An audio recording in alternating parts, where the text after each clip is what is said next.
सदानंदाचा दर्यासागर महाराज की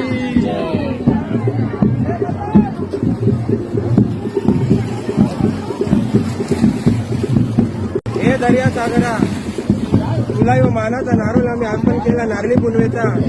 हे देवा यो नारोल स्वीकार कर आणि आमच्या कोल्ह्यांचे धंदा पाण्याला यश देस, रास बरकत देस आणि जे काही वादळ वारा आहे ते तू तुझ्या पोटान घे अशी त्यांनी तुझे आम्ही प्रार्थना करतो. दर्यासागर महाराज की, एकविरा माते की.